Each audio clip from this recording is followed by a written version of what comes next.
Very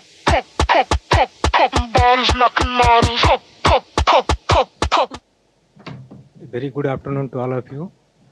On behalf of the Golden Jubilee Distinguished Lecture Series and on behalf of the School of Social Sciences, I welcome Professor Rudra Pradhan. Come to the dais, please. And at the outset, I would like to thank our Dean, Professor Jyotirmoy Sharma, for all his support to the Center for Diaspora Studies so far, and the IOE for supporting this Golden Jubilee Lecture Series.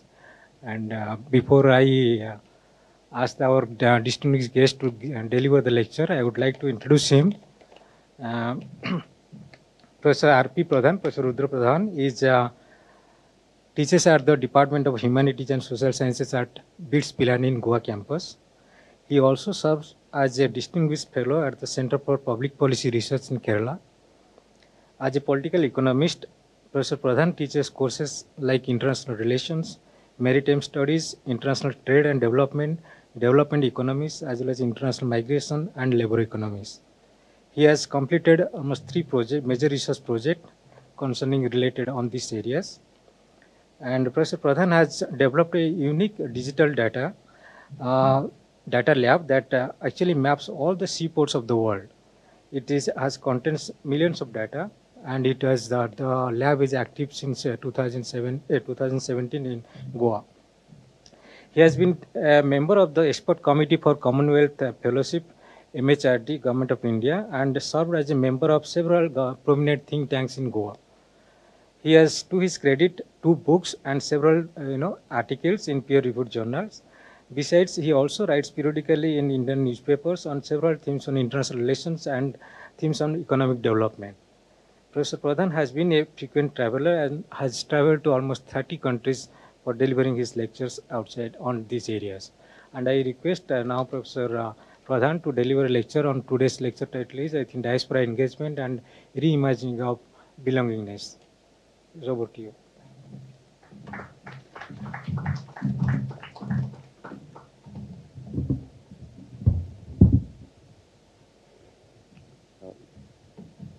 Very good afternoon to everybody present here.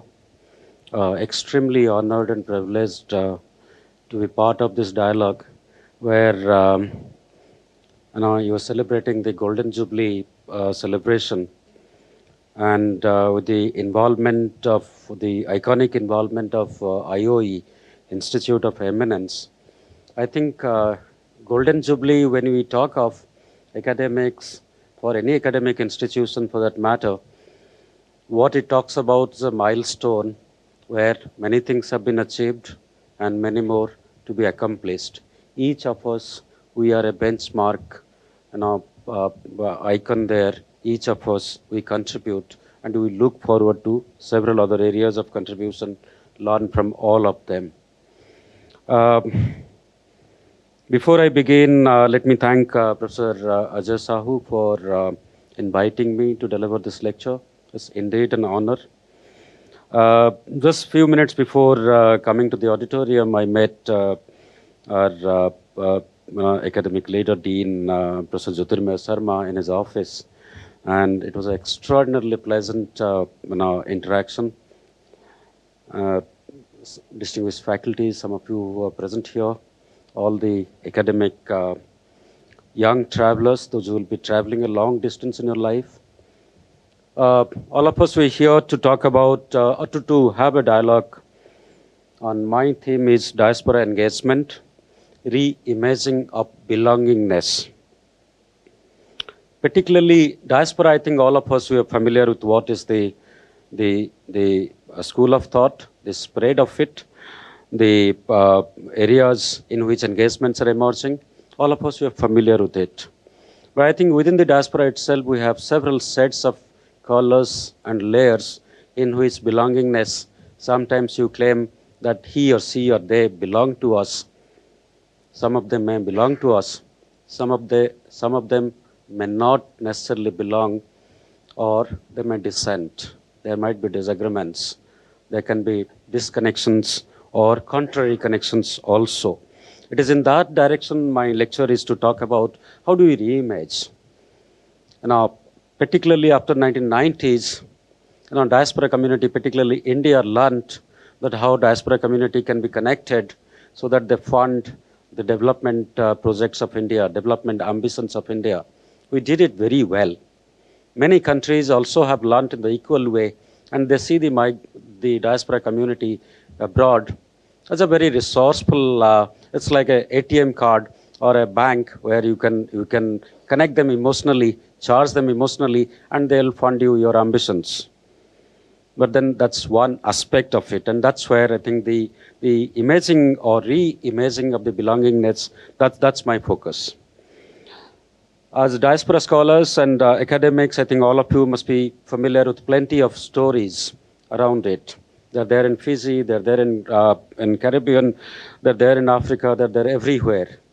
I come from Goa, and Goa, such a small place, people know it for the joy it provides to and the spirit it delivers to the travelers to Goa. Spirit and the joy.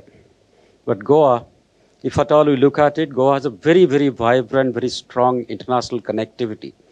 If at all we look back in the history, the first revolution that happened in whole of the African continent, it was the Goan Football Club in Mozambique.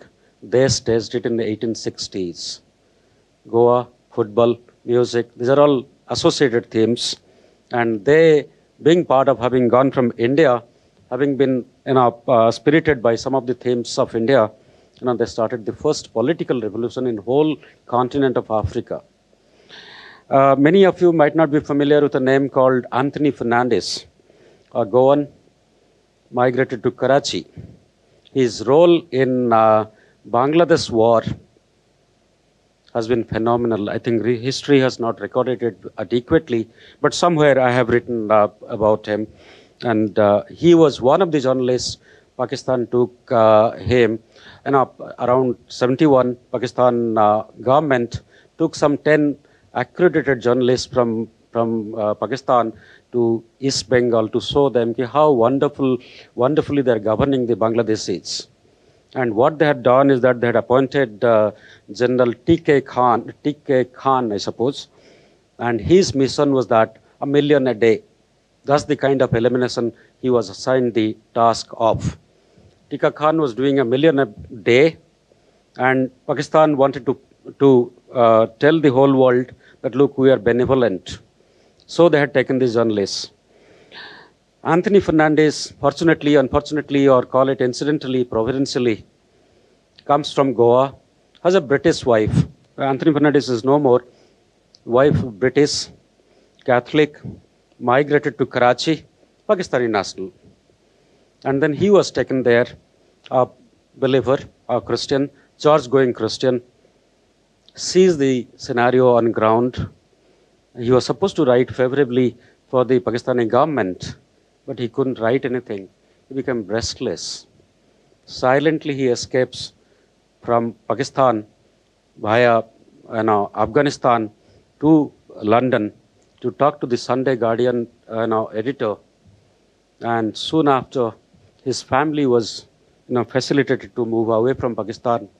And then a series of articles published called Bloodbath in Bangladesh. That's what escalated or internationalized the whole happening that was happening in Bangladesh. Indian stories, whatever we wrote about it, nobody believed. They felt that it is India's propaganda. A Pakistani journalist, accredited journalist, having gone to the field by the Pakistani government itself, it created very, very credible process, and the story changed. I think history has not recorded adequately. Plenty of such stories are there all around us. All of us, we are familiar. Let me begin with another story which is unfolding now, currently.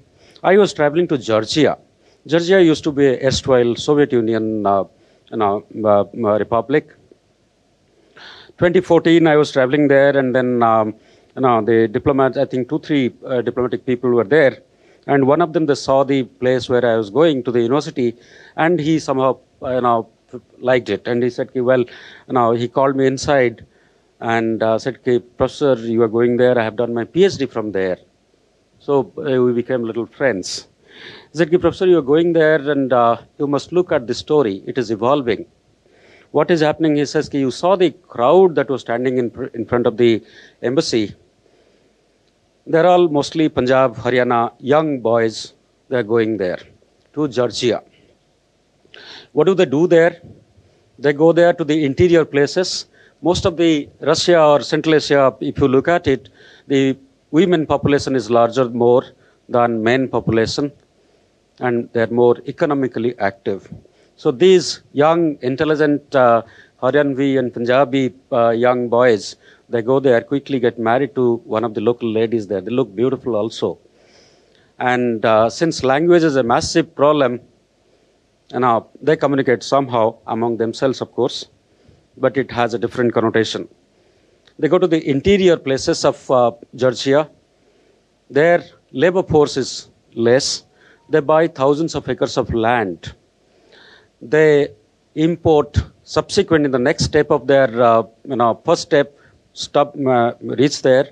Second step, get married to a local beautiful girl, Georgian girl. Third step, buy the land. Fourth step, they import labor force from Bihar. They're hardworking. They also equally, in the machinery front, they import Mahindra tractors.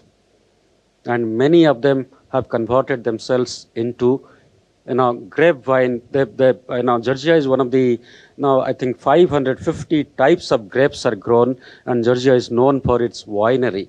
They contribute to the economic progress. But the end part of this particular story is far more interesting. When they come back home, Punjab, if you have married a girl from Bhatinda or Patiala or something, it's like a gaon ki ladki. Matlab, it's just the neighborhood girl, has no connotation, no identity, nothing much. But if you have a foreign wife, it's far more interesting. White skin, foreign, and then when the bride comes back home, they make her sit down on a pedestal. People, village ladies and all of them, they come to see, and very often money gets collected to see the bride, foreign bride, and the secrets of how you can negotiate life into a prosperous village unemployed youth to a very, very successful grapevine merchant, and that's a beautiful story. It's still unfolding. Good part of Central Asia is also similar kind of a story. That's one part of the story. The other side, when you look at the Britishers came here, they came to trade. But in a very manipulative way, they colonized India for over 250 years. All of us, we read it in history and all of that. Britishers did whatever possible at their disposal to kill India's industries, largely textile, your iron industry particularly, and shipbuilding industry. Three prominent industries of the global level. They successfully killed it. They decapacitated India's industrial ability and created famine and went back. Today, India has a different value, different virtue to communicate. It is the generous Tatas. Tatas, incidentally, Tata group of companies, they're there in every continent of the world.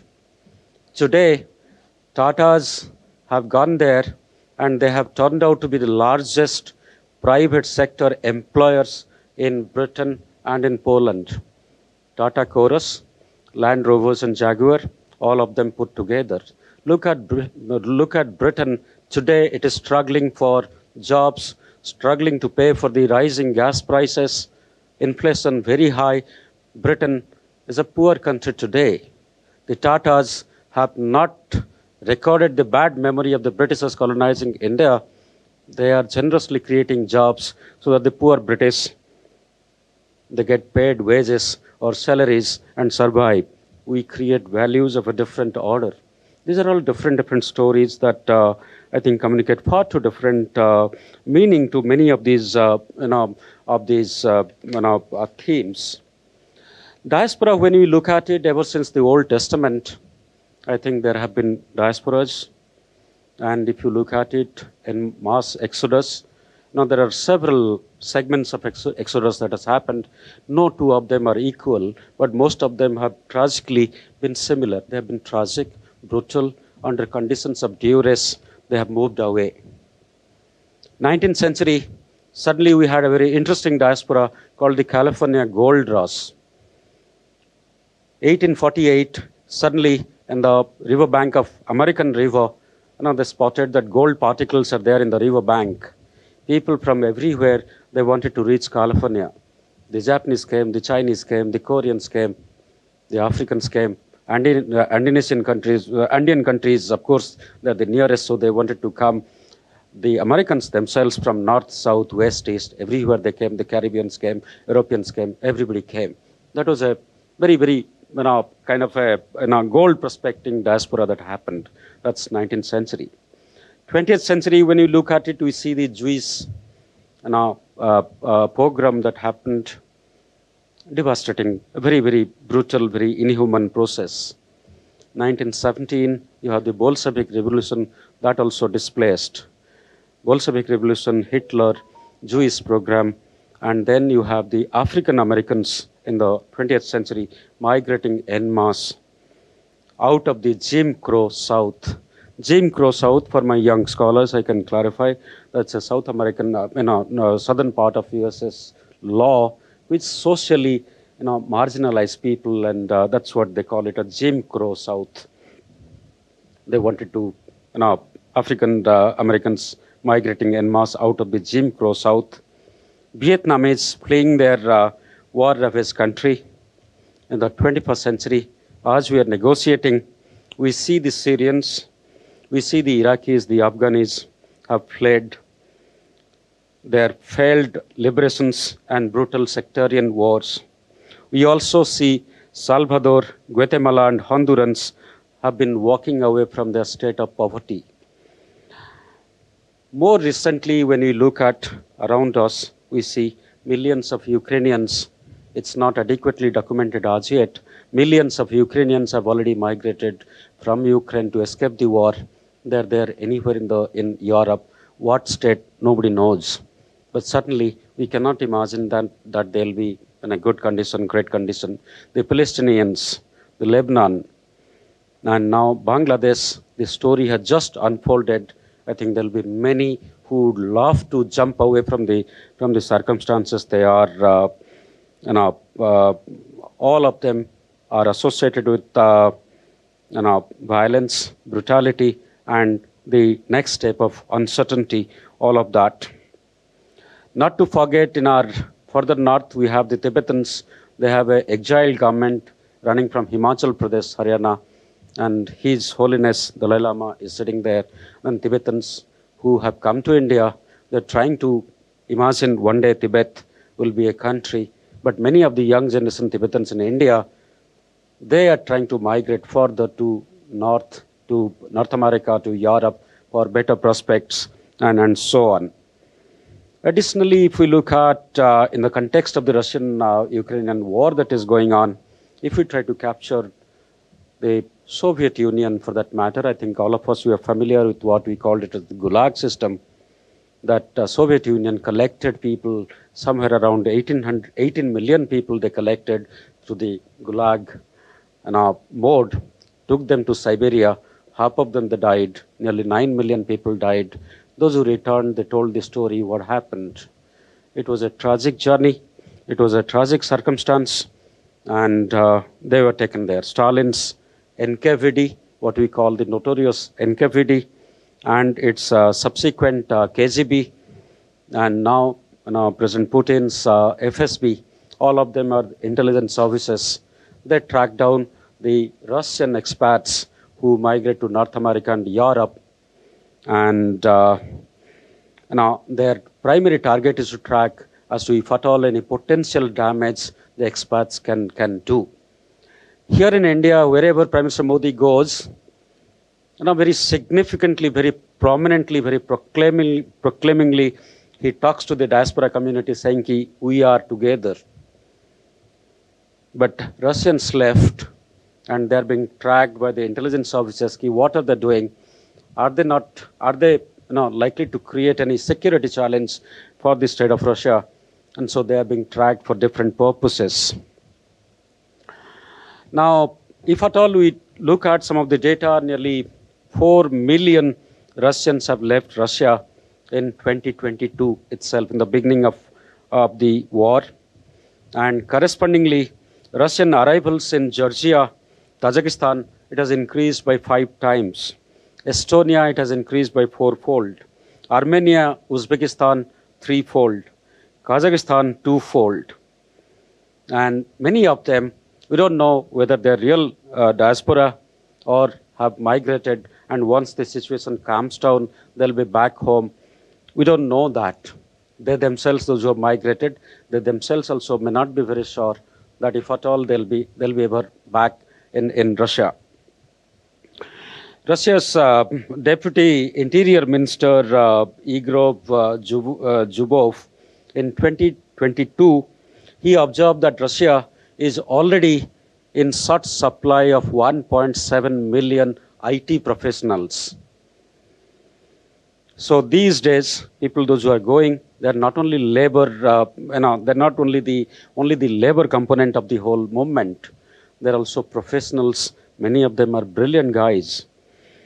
And so the diaspora of the previous centuries and the ongoing diasporas that are happening or that are in the making, if we want to look at it, German historian Karl Schlogel, he tries to capture it, that the earlier diaspora, many of the Russians particularly, he's a East European expert, Russia expert in particular, he says during the Tsar's time, also towards the end of it, when the Bolshevik Revolution was unfolding, many of the royalists or many of their officers, those who didn't go well with the rising wave, they had to move. They came to Europe.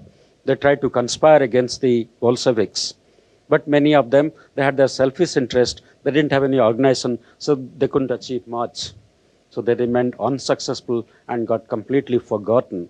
But today, the 4 million Russians, those who have traveled away, they are not, of that breed. Many of them are IT professionals, business leaders, economists, scientists, artists, filmmakers, and excellent human capital in its best of its form.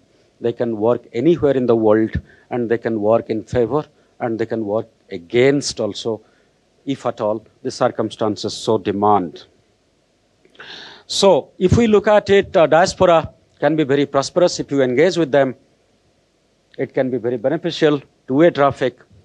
And if at all we don't engage with them very efficiently, it can be dangerous also. So diaspora is a double-edged sword. And that is where we have to look at. There are different sets of diaspora, different dynamics of it. And that's where, in the other side of it, Latin America is like India. Reasonably corrupt. I'm sorry to say that.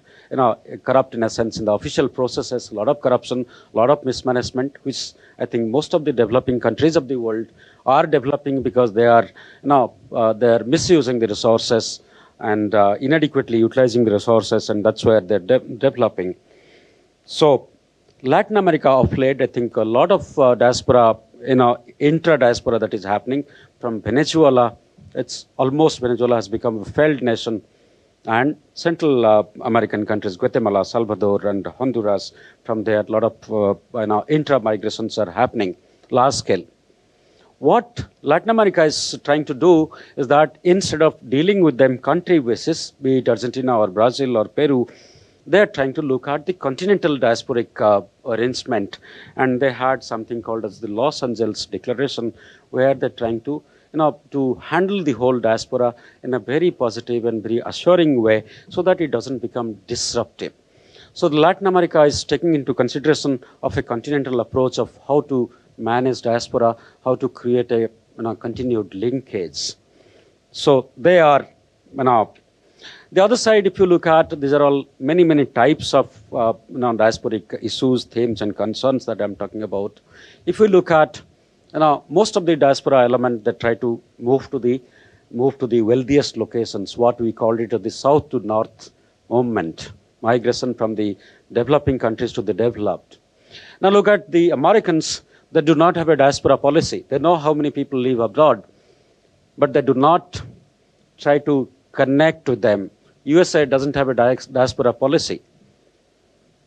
And possibly one would wonder, one of the most eminent countries of the world, superpower, they have their geopolitical presence almost every corner of the world, including St. Martin's Island in Bangladesh, where they're trying to, so they have their presence everywhere, every corner of the world.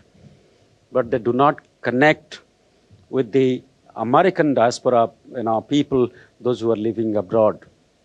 And they do not think it necessary for them to do so. So there are countries where diaspora is there. Some countries reach to them. Some countries do not bother. Some countries, the movement is seen in a suspicious manner. Some countries, we are getting a geographic perspective or continental approach to look at the whole phenomena. Similar to USA, many developed countries, if we can look at USA as a developed country, and maybe the developed countries do not need diaspora or their financial wealth, that's why they're not looking at it, but that's not the case. Japan has a strong diaspora. I think one of the earliest diaspora connect Japan had, particularly in the line of financial connectivity, that in 1912, Japan is perhaps the first country in the world, they issued what they called it the Japanese Patriotic Bond, and it was oversubscribed. Japan was a rising power at that time, and then the Japanese, if I can, many of my immediate interactions with Japan, if I can look at it, Japan I see as a very, very Swadeshi country. Very, very Swadeshi. They may see whole lot of the market, but they will only buy the Japanese. They will only subscribe the Japanese sovereign bonds are subscribed by the Japanese privateers, not the Chinese, not the Americans or the Koreans. They are very, very native. They love their country, language, sushi, and their product and the productivity. They celebrate that. So Japan has a strong diaspora, and number of such countries in Western Europe, many of them, they have diaspora policy. Britain also, I'm not sure. Britain doesn't have, as such, the diasporic thing. They put it in a Commonwealth framework. They wanted to connect, but not in the framework of diaspora, but in the framework of Commonwealth and all that. Now, all these varied themes where it is suspects, where it is prospective, where it is antagonistic, and many of them. How do you capture who belongs and who doesn't?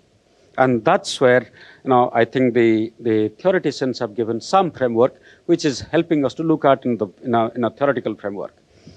Diaspora research, as we know, it begins roughly in a very formal way, in a particular academic framework. It begins with E.G. Ravenstein, 1885, when he sets the laws of diaspora. The 20 laws, and the first law saying the women are the most migrant. They get married, so they move away from the village. And so they're the highest migrant population. And however, when the men move, they move longer distance. So he sets 20 laws to clarify the whole process of movement, migration, and so on. And that's the beginning of formal theoretical research on the migration, labor movement, or what we call the larger framework called diaspora. 75 years later, when the Marxists are at the peak of their writings, and when they are talking about the South-South dialogue, now they are talking about or capturing migration or diaspora as a bad patch of literature, saying that wherever there is development is disrupted, the Mexicans will migrate, the Central Americans will migrate, the Indians will migrate, South Asians will migrate. It's because they have not been developed, or some imposition or some conditions, circumstances, their development has been disrupted.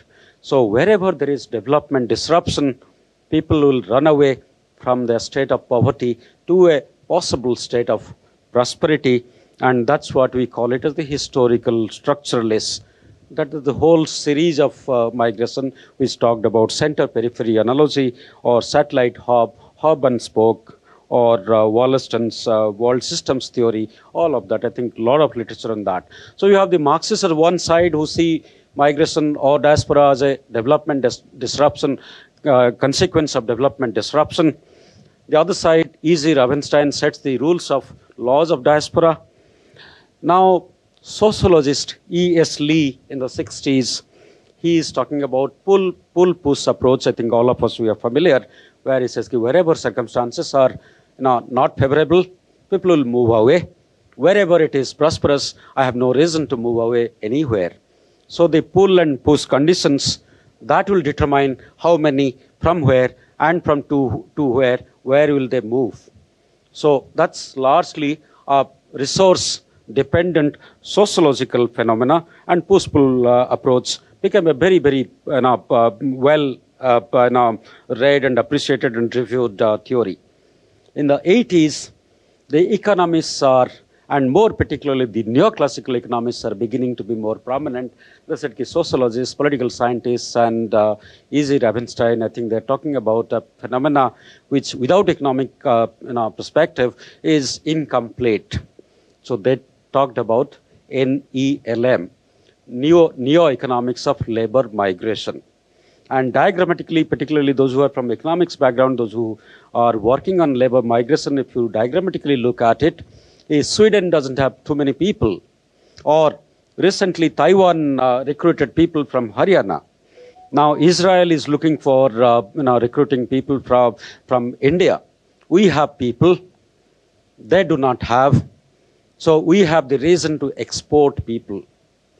We can export them to a productive process, and it just follows the laws of supply and demand in terms of like goods and services that we see, even human supply, or the Georgian case study story I talked about, that also supply of labor is not there, and then correspondingly they need our people there to cultivate the lands. So NELM is neo-economics of labor migration. So they clarified that what it does, that it does a very good, delivers a very productive, end result, is that the under labor locations become supported with labor. And the basic philosophy of economics is that wherever labor goes, capital goes into the other direction. If the labor moves from south to north, then capital will move from north to south. Now, if you see Gujarat in 1980s, they had almost all the electronic gadgets of the world that was ever there in the world, that was always there in the villages of Gujarat, where not even electricity was there. Even though electricity was not there, washing machine and all of them, they were there. Gujaratis have been the most migrant component in India. Gujarat, Kerala also, and our Punjab, friends from Punjab, they're also very, very mobile. So wherever people have moved away, like Gujaratis in Panama City, if I look at it so far away, Panama City itself, there are 70,000 Gujus. And the impact of Gujarat in the diaspora, or the overall global phenomena, is that when you drive the highways in USA, earlier we used to call them as motels, the highway restaurants. Today, they're called, in the late 90s, English Oxford Dictionary introduced a new term called potels. 90% of the motels of USA are today controlled by the potels of Gujarat, and that's why motel is no more relevant. It's the potels that are making stock. If I can slightly, circle the dots, connect the dots, the culinary industry of India, India's restaurants in Europe, statistically, the number of jobs Indian restaurants have created in Europe, particularly in Western Europe, their core manufacturing sectors in these countries have not been able to match with that number of labor or what you call employment generation. So it's not the motels alone, the restaurants, be it sambar, idli or rasam or samosas or whatever you call it, whatever, through our culinary, we have also reached. And not only reached, we have not colonized anybody, nor fraudulently or very mischievously trying to cheat anybody. We are creating jobs in their homeland. In the process, we are also surviving very well. So NELM, gives that it creates a labor parity. It also creates a wage parity. So there is a better situation for both sides. It's a win-win situation for both sides. Come 1990s, the intensity of diaspora is constantly increasing, and then everybody is now trying to reach to the diaspora to, to find out if at all they can spare some dollars. And that's where you have, circular migration, gravity model, and many such, theoretical propositions are also emerging in the whole story. Now, where does it leave with us? We have plenty of theoretical explanations of why, how, when, and to what extent, and what is its connotation. We have the theoretical explanation of that. We have the narratives, be it from Georgia to Salvador, to Russia, or Latin America, or the absence of diaspora policies for a country like USA, or even Britain also.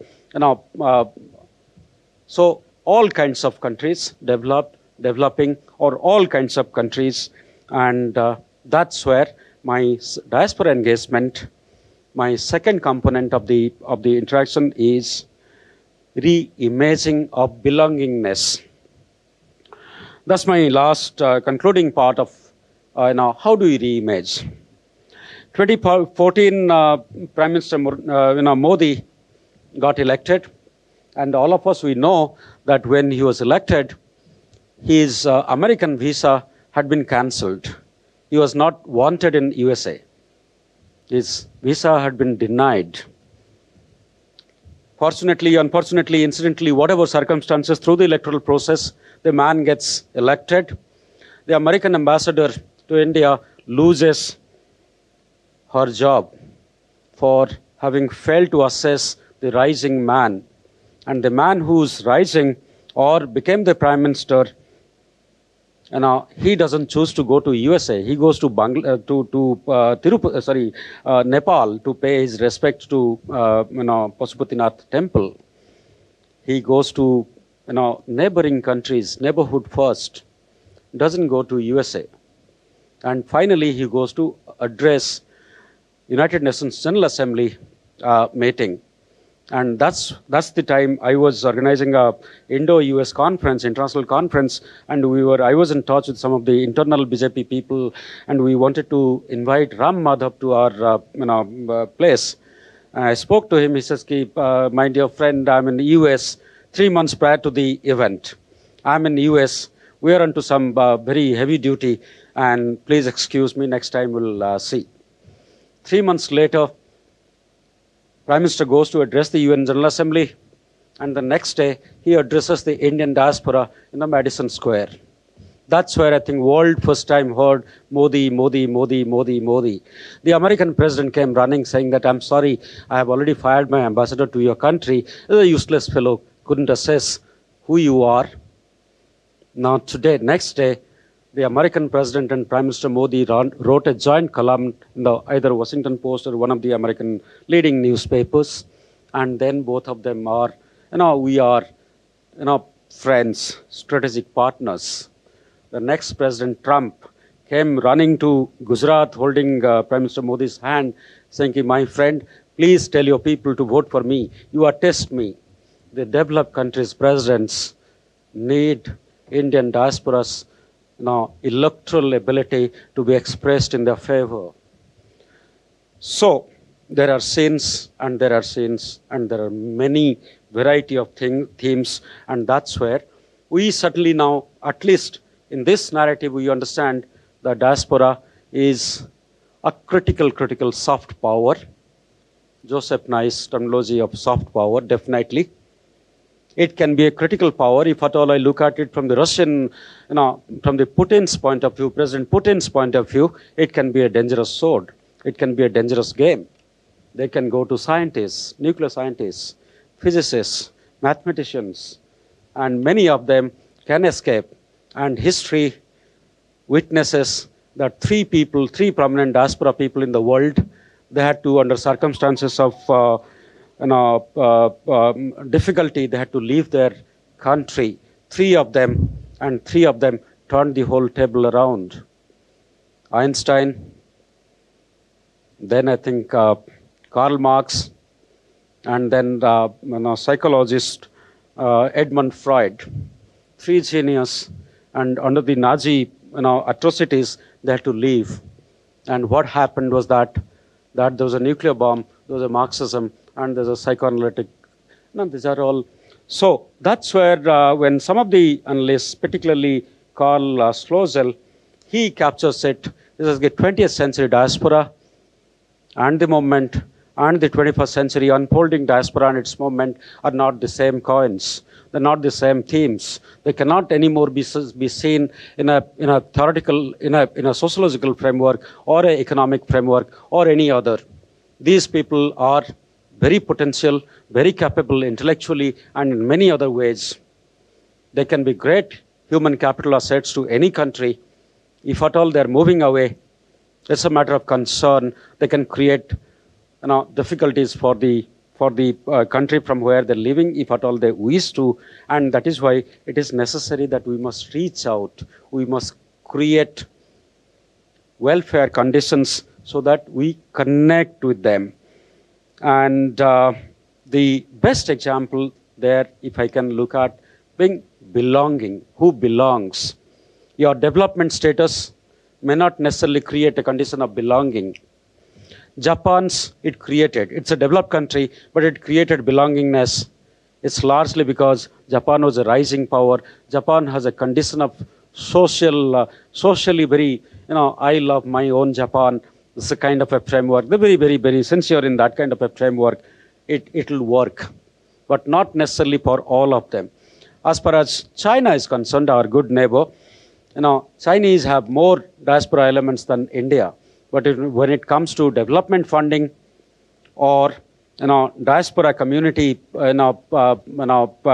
contributing to the back home, we have been the largest recipient of diaspora funding, the largest in recorded history. More than the defense budget of India, we get the remittances. We have created the strongest.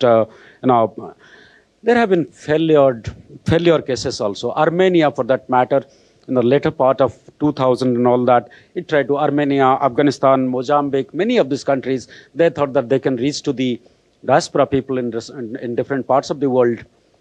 But then, in spite of all their appeals that we belong to the country, people didn't support, didn't subscribe their bonds.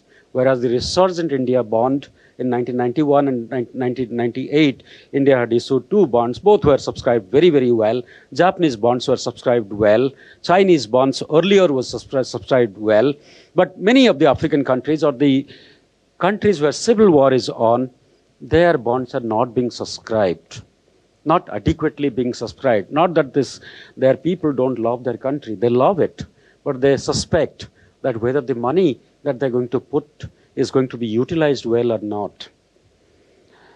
That's where I tend to wrap up my story, is that I think we have arrived. India has a very, very strong diaspora community. But one of the questions that continues to remain here is that they can have a positive image of India. They can create a positive image. They can also create negatively. These days, social media being so active, anything and everything becomes an electoral issue. And that's where how we connect, how meaningfully we connect, and how creatively and materially we connect with the diaspora, or we or any other country, that will define that whether they will belong to you or they will not belong to you. Thank you very much for giving me this opportunity. Thank you, everybody. Thank you.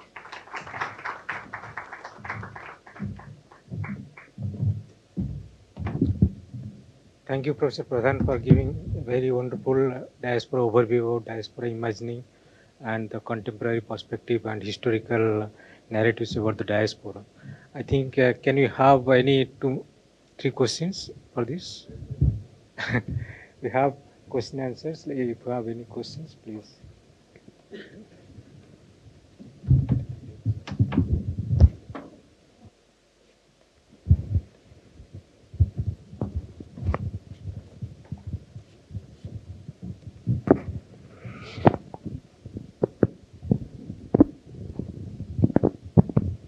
Good evening, sir.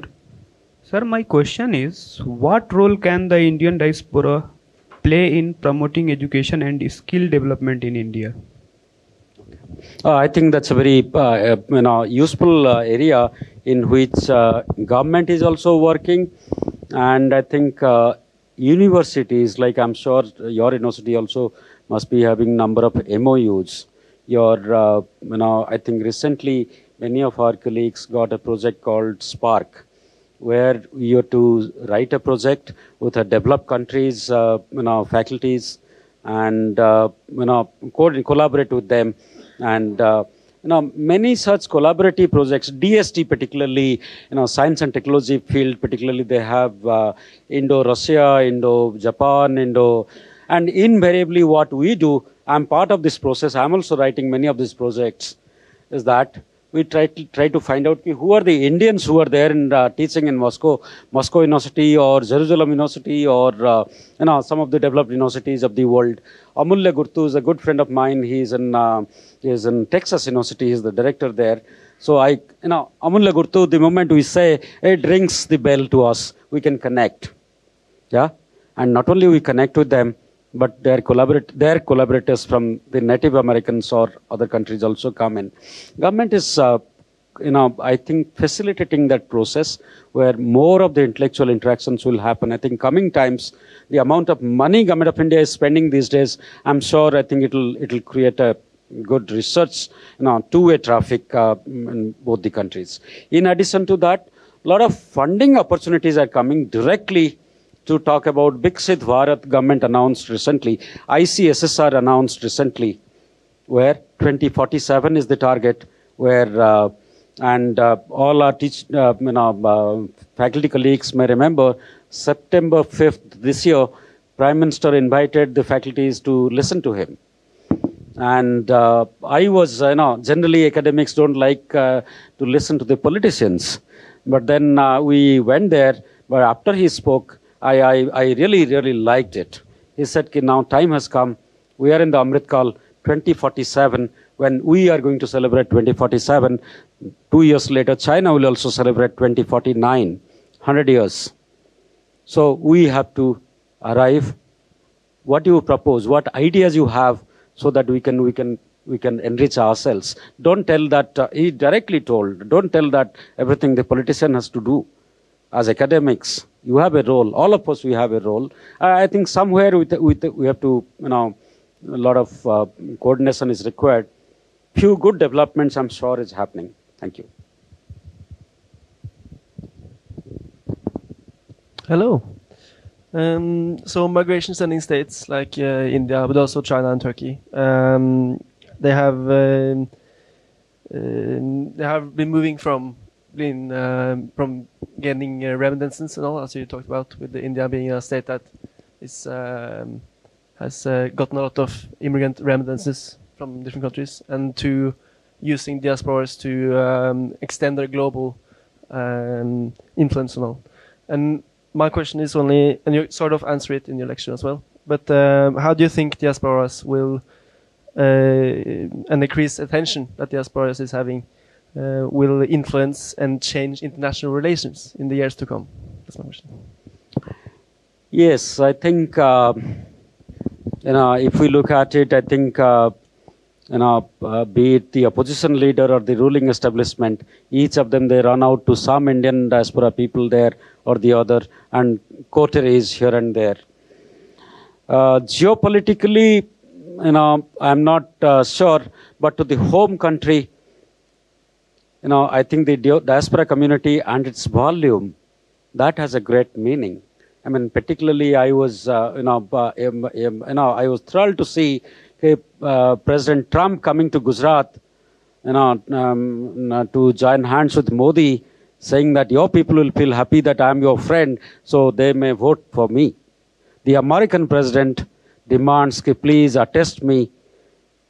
It will be beneficial. Third world countries, presidents, prime ministers, heads of the countries had never gotten that space in any of the American newspapers or themes.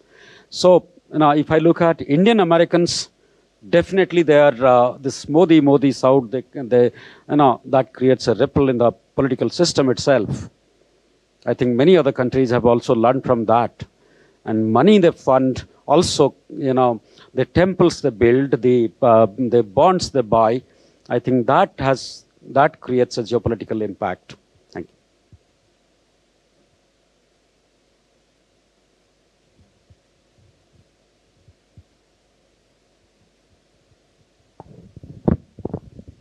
Hello, hi. I'm Akash from Department of Sociology, PhD scholar. My question is regarding the image of nation abroad. I think even Prime Minister Narendra Modi was also saying the same thing about the image of India. So when we think about the image of India abroad, should we just hide the existing hierarchy like caste, class, gender and all? Or should we just portray one positive image for the sake of having that, that shining image of India? And in that case, then how your speech is different than the Modi speech? But apart from some references, I mean, like, how should we hide it or should we talk about the real India? So that's my question. Thank you.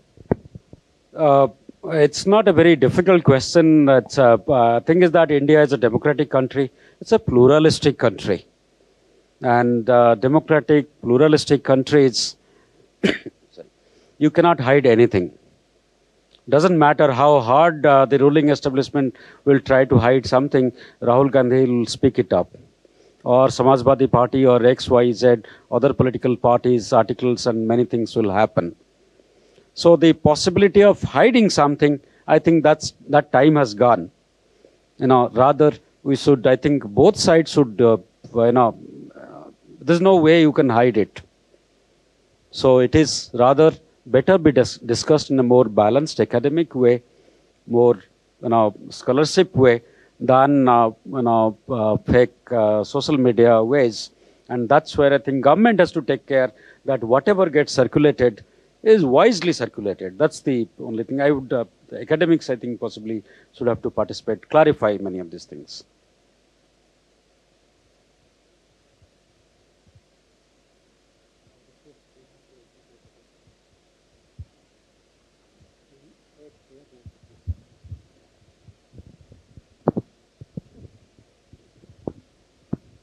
Thank you for the wonderful lecture, sir. Sir, as you must have known and you must have observed that the world has witnessed a tremendous economic crisis post COVID-19. And after COVID-19, what are the perception change in Indian diaspora towards India or vice versa, the government of India towards the diaspora? Do you find any changes or any paradigm shift in this regard? Yeah, particularly last year I was, I was fortunate to serve as a visiting professor in Australia Maritime College, that's in Tasmania. Tasmania is the last island in Australia, and after that, if you go, it is Antarctica. Okay, that's the cleanest since there's no industry and next to Antarctica. I was there. Now, a little before that, Prime Minister Modi, many of you might remember that Australian Prime Minister said, Modi is the boss. Yeah. So, the moment I arrived, everybody said, oh, Modi, Modi. I mean, Indian means Modi. We have created a brand value, India, Modi, and those kind of. I think more people are talking about India. More people are familiar with the head of the institution, who it is, be it in Africa, be it in West Asia, be it in developing any part of it. I think a better brand image has been created for India. And more spectacularly, if you look at it, the temple in UAE, I think some 10, 20 years ago, we couldn't think of, having something like that. Not that we have created a, but we have created the image which a decade ago was difficult to think of, imagine of. We have created a brand. In the return, what it has done is that many governments and many people are also looking at, interacting or collaborating at the industrial level with India for, particularly what we call, many people, what we call the circular economy, circular diaspora migration process. People They have this OCI cards. They live in Toronto. They're Canadian citizens. But teaching in my institute, we have number of faculties who are from Australia, from Canada, but OCIs, or some of them are foreigners also. That exchange, that volume of engagement, interaction, that speaking to each other, it has increased. And that itself is a pathway. It's a kind of a corridor opening scenario which will develop more opportunities, more positive values. It can also equally create negativity, but then that has to be managed. That is there for any country for that matter. Thank you.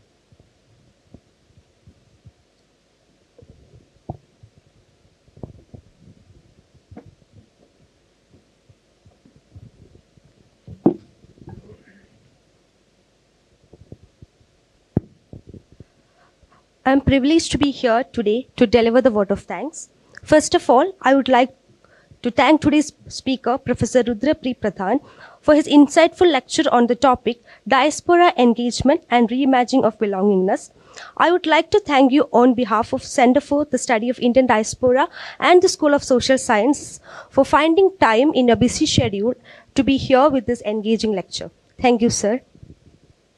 Next, I would like to thank Professor Jyotirmaya Sharma, Dean, School of Social Sciences, for his tireless efforts and commitment in making this Golden Jubilee Distinguished Lecture Series possible. Thank you, sir.